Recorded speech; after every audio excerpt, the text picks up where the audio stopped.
The sanctions backfire, why America is losing Africa and Venezuela to China. Imagine this.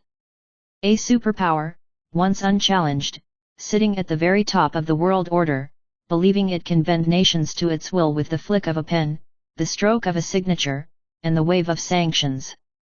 For decades, the United States has used sanctions as its ultimate weapon of choice, not bombs, not tanks, but financial warfare. And for a long time, it worked. But today, that very weapon may be backfiring, pushing entire regions of the world from Africa to Latin America into the arms of a rival, China. This is the untold story of how America's obsession with punishment is handing Beijing the keys to global leadership. Let's start with the basics. What are sanctions, really? They've restricted bans on trade, limits on banking, financial blockades. They're meant to isolate countries, cut them off from the US dollar, from Western markets, from technology and investment. The logic is simple: starve a government until it bends to Washington's will. It worked in the past. Think South Africa during apartheid. Think Iran in the early 2010s, when sanctions brought its economy to its knees. But here's the catch: the world has changed. The dollar is still king, but it's not the only game in town anymore. China, Russia, the BRICS bloc, they're building parallel systems, alternative trade networks, and new financial infrastructures. And this is where the US sanctions strategy starts to unravel. Nowhere is this more visible than in Africa. Take Zimbabwe. Since the early 2000s, Washington has hit Harare with waves of sanctions, accusing it of corruption, human rights abuses, and land seizures. The result? Zimbabwe lost access to global credit markets, its currency collapsed, and it became a financial pariah. But did the government fall? Did the ruling elite surrender? No. Instead, Zimbabwe turned to China. Beijing stepped in with loans, infrastructure deals, and most importantly, political cover. Today, Chinese companies dominate Zimbabwe's mining sector, extracting lithium and gold resources critical for the future of clean energy. The same pattern plays out across the continent. Sudan under sanctions turned to China for oil development. Ethiopia, facing Western criticism and restrictions during the Tigray conflict, leaned on Beijing for weapons and investment.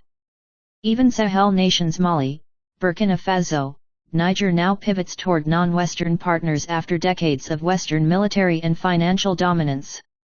Here's the paradox: the more Washington tries to isolate African states, the more it isolates itself. Because China is always there, ready to say, "Don't worry, we'll trade with you. We'll invest in you. We don't ask questions about your politics. We just want business." To African leaders, that sounds less like exploitation and more like partnership compared to the lecture-heavy tone of Washington. But the most dramatic example isn't in Africa. It's in Latin America, in Venezuela.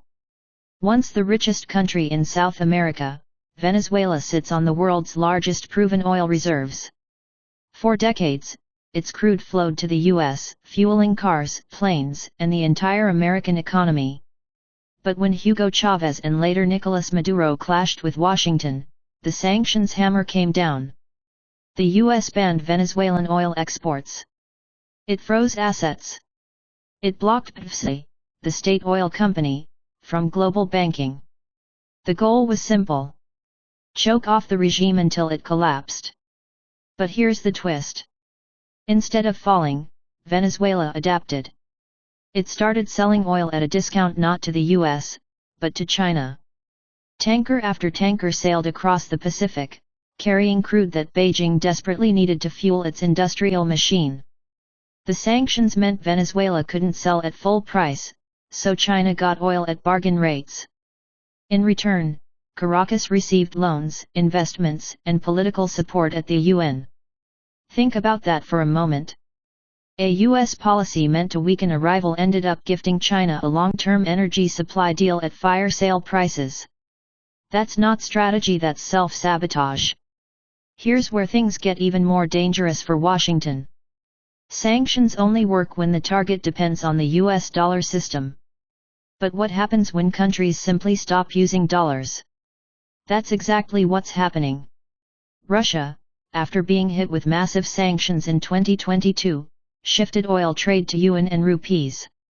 Venezuela and Iran, both sanctioned, started accepting yuan payments. In Africa, countries like Kenya and Nigeria experiment with Chinese currency swaps to bypass Western banks. This means every time Washington pulls out the sanctions weapon, it gives countries a reason to explore alternatives, and China is right there, offering the yuan, BRICS payment systems, and even the idea of a gold-backed trading mechanism. The unintended consequence? The more the US sanctions, the faster it erodes the dominance of its own currency. So how does China play this game? Unlike Washington, Beijing doesn't moralize. It doesn't preach about democracy, human rights, or governance.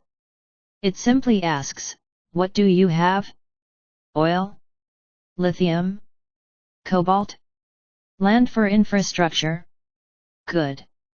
Let's make a deal. This approach has huge appeal. In Africa, leaders tired of Western lectures see China as a partner who delivers roads, railways, and power plants. In Venezuela, a government starved of cash sees China as a lifeline, ready to buy its oil and offer loans. Over time, this builds not just trade ties, but political loyalty. Countries sanctioned by the US often vote with China at the UN.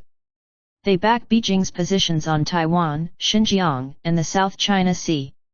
Sanctions, meant to isolate these countries, instead bind them closer to China. Here's the bigger picture. For decades, US power rested on three pillars. 1. Military dominance, unmatched bases and forces around the globe. 2. Dollar supremacy, the world's reserve currency for trade and finance.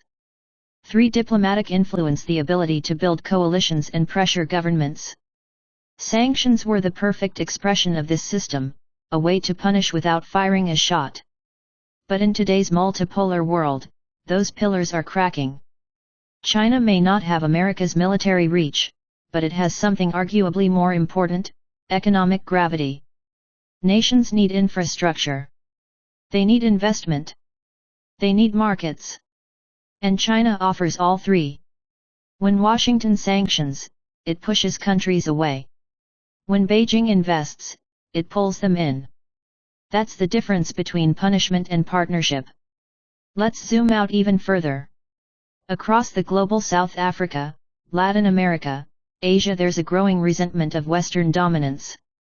Colonial history, structural debt, IMF conditionalities, all of it feeds a narrative that the West wants control, not cooperation. Sanctions reinforce this narrative. They are seen not as tools of justice, but as weapons of neocolonialism. China steps into this environment as the alternative. Is China always fair? Absolutely not. Many of its loans are predatory. Its projects often saddle nations with debt. But compared to the suffocating restrictions of sanctions, China's offer looks like oxygen. That's why, when African leaders meet at BRICS summits or when Latin American governments call for de-dollarization, they see China not as an outsider, but as a champion of their cause. Now here's where things get really interesting. On one side, Venezuela supplies energy. On the other, Africa supplies minerals: cobalt from Congo, lithium from Zimbabwe, uranium from Niger. Together, these are the lifeblood of the 21st century economy, powering electric cars, smartphones, solar panels, and nuclear plants. By sanctioning both regions, the US has effectively pushed the most resource-rich parts of the planet into China's embrace. Think about that. The very materials that will define the future, the green transition, digital tech, industrial growth, are increasingly controlled through China-friendly channels, not American ones. That's not just a policy failure. That's a strategic catastrophe. So what does this all mean for the future? It means that America's reliance on sanctions is accelerating the rise of a multipolar world where the US is no longer the undisputed leader. It means China, once seen as just a rising power, is now viewed across the global south as a credible alternative, maybe even a protector against Western coercion.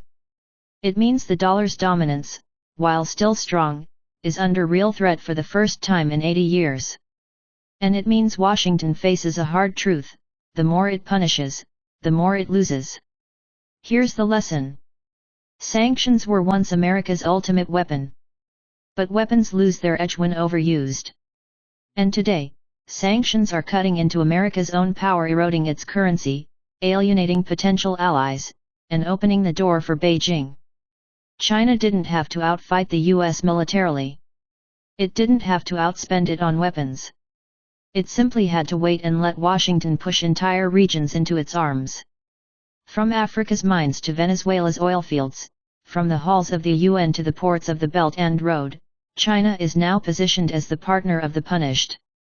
And in a world where punishment only drives nations closer together, Beijing is emerging as the quiet, steady leader of a new order. If you like this content, please like and subscribe. So, ask yourself, is this the end of US financial power as we know it? Or is it just the beginning of a new kind of Cold War, one fought not with bombs, but with banks, trade routes, and currency swaps? Either way, one thing is clear: sanctions, once America's sharpest sword, may now be the very tool that forges China's crown.